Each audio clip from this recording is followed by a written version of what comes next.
Other major news on Capitol Hill tonight focuses on New York Congressman George Santos. A federal grand jury has indicted the freshman Republican lawmaker on 13 charges ranging from wire fraud to money laundering. Santos was released on bond today from a New York court after pleading not guilty to the charges.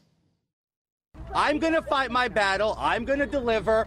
I'm going to fight the witch hunt. I'm going to take care of clearing my name, and I look forward to doing that. Our congressional correspondent, Lisa Desjardins, has been following the story and joins us now. So, Lisa, walk us through these charges and the congressman's response so far. 13 federal charges. Let's look at what we're talking about here. The largest number of charges, in fact, 7 of them are on wire fraud. That has to do with what prosecutors said was fraud committed to donors, representing that money was going to a campaign cause or a campaign-related cause when they say it was going straight to his pocket.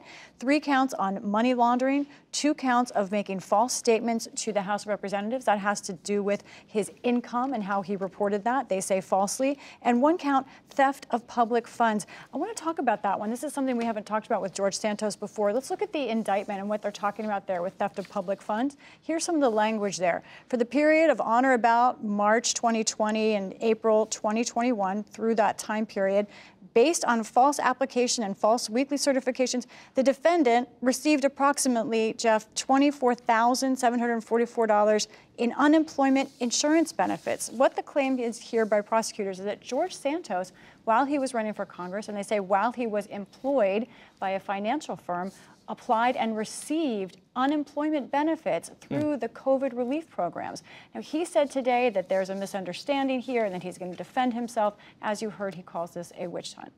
Well, Santos is infamous for fabricating key parts of his life story. How unusual are these charges? They are unusual in a few ways. It is not unusual to have a member of Congress indicted. We've had 7 members indicted in the past decade or so, past 10 years. However, something that stands out here is that this isn't just for one kind of crime, one sort of campaign finance scheme with related charges. These are for different types of schemes. This is something that's also noted by some former federal prosecutors. We talked to one, Renato Mariotti. What you have here is multiple different schemes and falsehoods that were all told by Mr. Santos, and they're unrelated to each other. And I think the problem for Mr. Santos is the jury's got to find that he didn't do any of these things.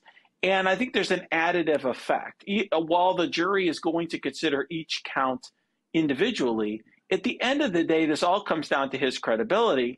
And not only is that going to be in question, given all of the allegations here, but of course he has other substantial baggage that he brings to the table that makes it very difficult for him to defend himself.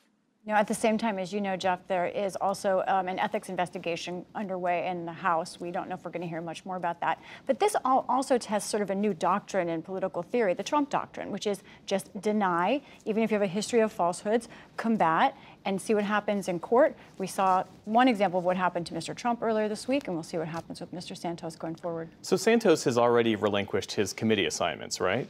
He's been forced off committees. Okay. So what more does this mean politically for him? Right. Well, I think that we're going to have to watch. He has said he is running for re-election. In fact, he sort of quipped today that given the state of affairs in America, maybe he'll become a committee chairman. However, he is not popular in the Republican Party.